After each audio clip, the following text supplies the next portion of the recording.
1987년 11월 21일 미국 미시간 홀랜드. 이날은 조용하고 평화로운 토요일 밤이었습니다. 하지만 아무도 이 밤이 홀랜드 역사상 가장 잔혹한 날이 될 거라 상상하지 못했습니다. 신혼부부인 릭과 게일은 지인의 결혼식 피로연을 마치고 랜섬 스트리트에 있는 자신들의 집으로 돌아가는 길이었습니다.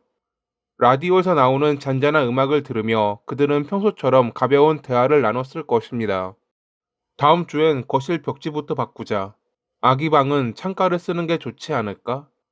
하지만 그들의 이 소소한 미래 계획은 이뤄질 수 없었습니다. 이날 밤 그들은 살해됐거든요.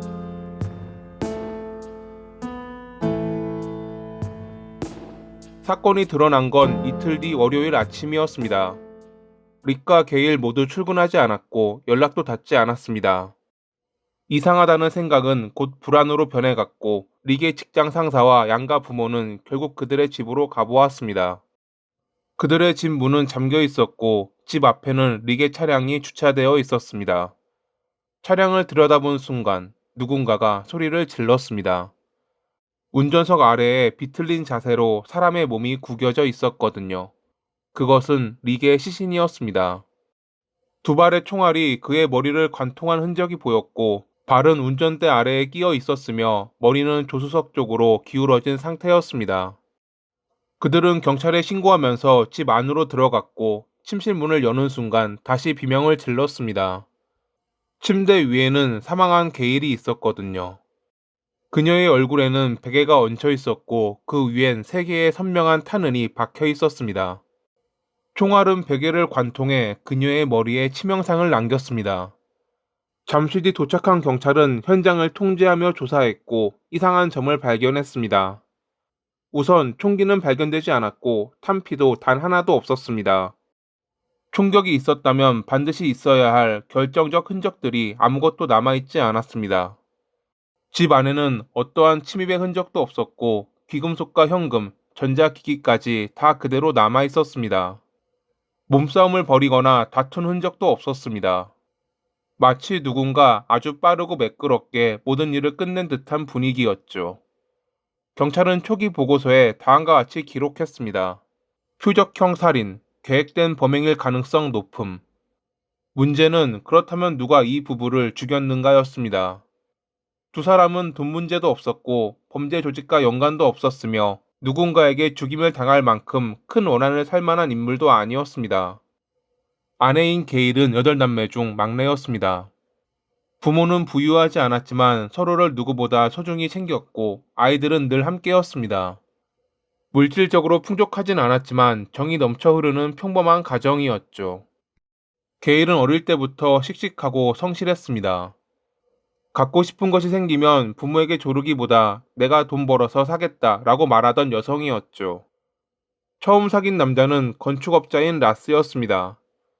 두 사람은 손으로 무언가를 만들어가는 걸 좋아했고 실제로 함께 작은 집을 지어 동거까지 했습니다.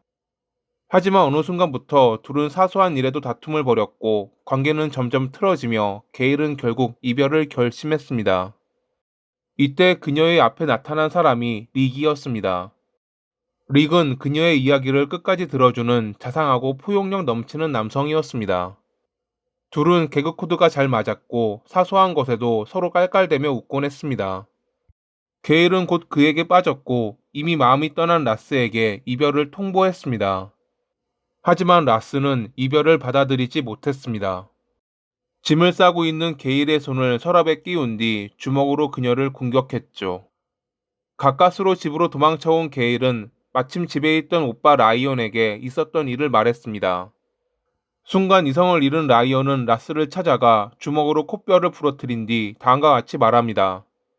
다시 내 동생 건드리면 죽을 줄 알아. 1986년 4월, 게일은 21살 생일 다음 날 릭과 결혼했습니다. 그들은 홀랜드 외곽 랜섬 스트리트에 버려진 집을 구매해 입주했습니다. 은행 경매로 넘어온 집이라 값은 쌌지만 내부가 그리 좋은 상태는 아니었습니다. 벽엔 곰팡이가 슬어 있었고 전선은 곳곳에서 노출돼 있었으며 부엌은 사실상 사용할 수 없을 만큼 낡아 있었습니다. 그러나 두 사람은 행복했습니다. 낮에는 일을 하고 밤이면 집으로 돌아와 조명 하나, 수도건 하나 차근차근 고쳐 나갔습니다. 언젠가 게일은 언니 체릴에게 다음은 아기 방을 만들 거야 라고 말했습니다.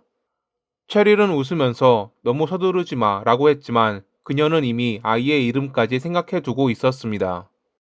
그로부터 얼마 뒤 게일과 릭은 살해된 채 발견된 것입니다. 처음 경찰은 게일과 헤어진 라스를 의심했습니다. 하지만 그에게는 확실한 알리바이가 있었습니다. 거짓말 탐지기 조사 역시 잘 넘어갔고요. 경찰은 가족, 친구, 직장 동료, 옛 연인까지 모두 조사했습니다. 그중 게일과 친했던 오빠 라이언과 그의 여자친구 팸 역시 조사를 받았습니다. 그들은 당시 함께 친구 집에서 세탁을 하고 있었다라고 말했고, 경찰은 해당 진술을 사실로 정리합니다.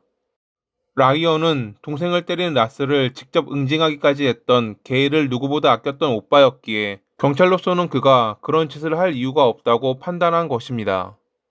그러던 중 예상 밖의 인물이 경찰서를 찾아왔습니다. 바이크 갱 출신의 시드, 샷건이라 불렸던 그는 게일과 릭이 살았던 집의 이전 주인이었습니다. 약물 판매 조직에서 활동하다 경찰 정보원 노릇을 했던 그는 다음과 같이 말했습니다. 나를 노린 갱단이 암살자를 보낸 것일 수 있다. 그는 자신이 밀고를 했기 때문에 여러 차례 습격을 당했다고 밝혔습니다. 보복을 두려워해 그들 몰래 지역을 떠났다고요. 경찰은 혹시나 하는 생각에 지역 갱단을 모두 조사했지만 연결고리는 찾지 못했습니다. 그러던 중 그의 크리스마스 이브에 또 다른 살인사건이 발생합니다. 마을 외곽 들판에서 젊은 여성 데보라의 시신이 발견된 것입니다. 그녀는 여러 차례 흉기에 찔려 현장에서 사망했습니다. 경찰은 연쇄살인범의 존재를 의심했습니다.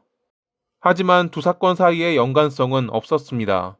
피해자들의 공통점이나 접점이 없었고 사용한 흉기도 달랐죠.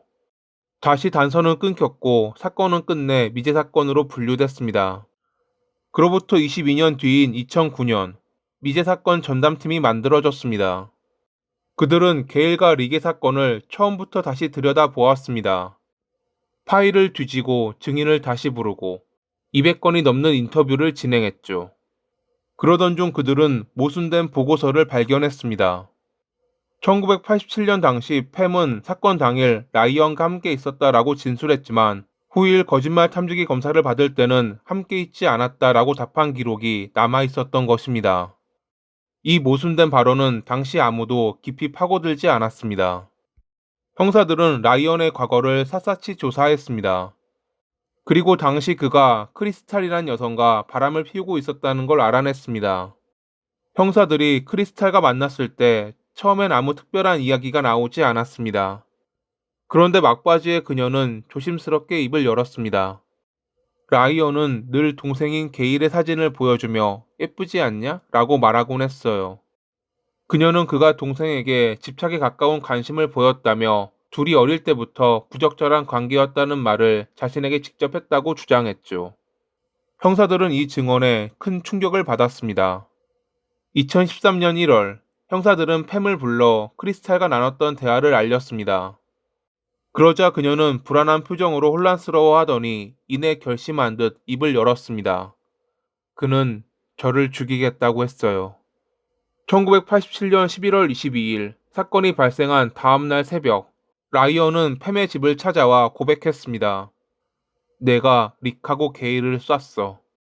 왜 그랬냐는 질문에 그는 걔들이 잘난 척해서 기분이 나빴어 라고 답했다고 합니다. 그리고 그는 팸을 차에 태워 범행 현장으로 끌고 가 사망한 게일을 보여주며 말했습니다. 예쁘지 않냐? 네가 입을 열면 너도 저렇게 될 거야. 팸의 증언이 있고 나서 얼마 뒤 라이언은 체포됐습니다. 2014년에 열린 재판에서 팸과 크리스탈은 증언대에서 그의 범죄에 대해 증언했습니다.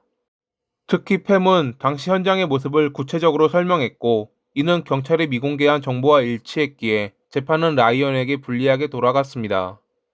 검찰 측은 그가 동생을 향한 비정상적 집착을 보였고, 릭과 결혼한 이후 심화된 질투와 소유욕, 그리고 자신과 동생의 부적절한 관계가 들통날까 두려워 그들을 살해한 거라고 주장했습니다.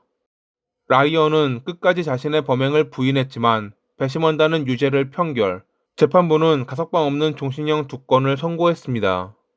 오랜 세월이 지나 밝혀진 진실은 아이러니하게도 가장 믿었던 사람에게서 시작된 비극이었습니다. 타인에게 비극을 가져다주는 모든 나쁜 사람들이 언젠가 사라지는 날이 오길 바라며 이만 마칩니다. 오늘도 시청해주셔서 감사합니다.